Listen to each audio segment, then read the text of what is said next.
Alright, we are on to our 5th tripod here at Son of Nimrod HQ. If anyone out there is keeping a tally of that. Here is a Punisher comic that features the Punisher for 2 or 3 pages. This is Punisher Warzone 5 from 2007. A really good issue and the start of a story arc that only I like, where Punisher becomes the new Captain America. This is written by Maths Fractions, and the art, which is the real star of the show, is by Ariel Olivetti. Skip this recap page, it is terrible. It is written by the editor and it is trying to be funny and it is appalling. You didn't need to know anything from it anyway. This story stars this fella here. He is a police and his name is Ian, which is also me dad's name. But this isn't me dad because me dad hates a police. Although he did once impersonate a police to nick someone's telly.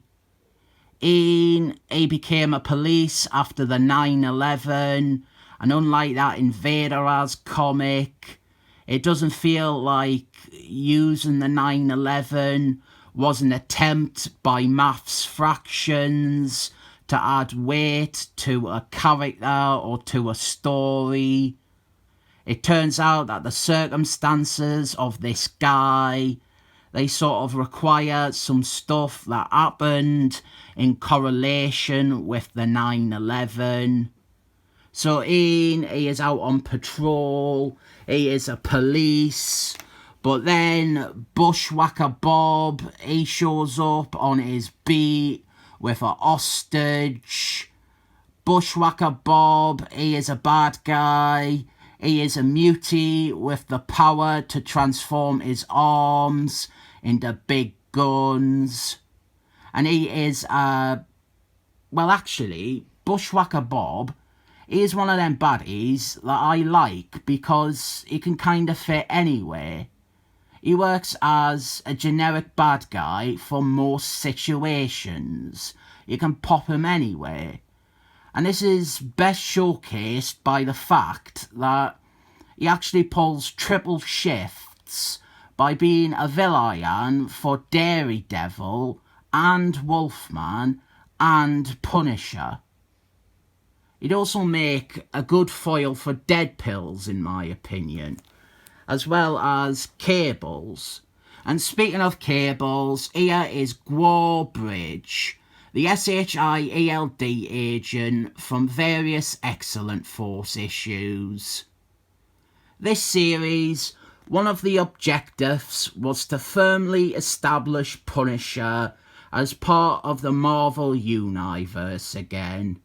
Before this, there had been loads of mature audience Punisher books and loads of superhero hate and drivel from Gareth Ellis. So this one, it wanted to make it clear that Punisher, he lived in the same world as Frogman and Harvey the Duck. And the premise of this issue is a standoff with Bushwhacker Bob. Ian, he refuses to stand down, so we have this whole hostage situation thing centering around this guy called Ian who is just protecting his beat. It's nicely done stuff. The art is really great, and there are some twists and turns along the way that I am now going to spoil for you. So I'd recommend you read this and enjoy it rather than have me ruin the story for you. Some SWAT teams, they get called in as you would expect they would, but Ian, he won't stand down. He thinks that it is his duty to protect the woman who is being held hostage. And the poor woman, she doesn't receive a line of dialogue in the whole thing. Then we find out that Ian, he actually isn't a police. He is just, or he was just a volunteer.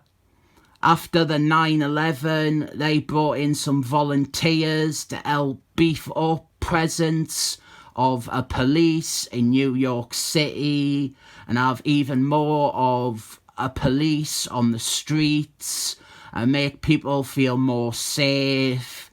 Ian was one of them people who got brought in. He is just an auxiliary officer. He's not a police. And this here is quite a few years after the 9/11, and he's still going out every day, walking his beat, pretending to be a police. Obviously, he's a bit of a basket case, but he means well. And then conveniently, one page after the reader learnt this, Bushwhacker Bob also realises that Ian isn't a police, because you see he has a 7-point badge, and even if you look at his uniform, it says he is Auxiliary Police Department. And what I like about this, if you actually gone back, I'm not going to show it because I can't be arsed, but if you gone back, his badge and his uniform, they are always shown like this. They didn't try to hide it away. They didn't just lie for 14 pages.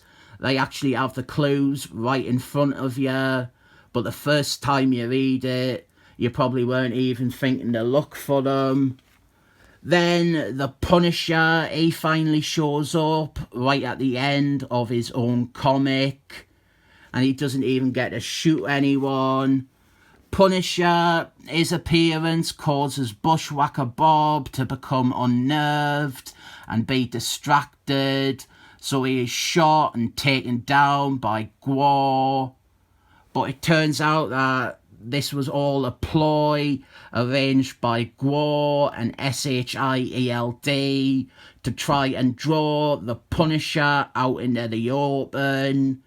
Gwar, he let Bushwhacker Bob out, and he was using them to try and capture the Punisher.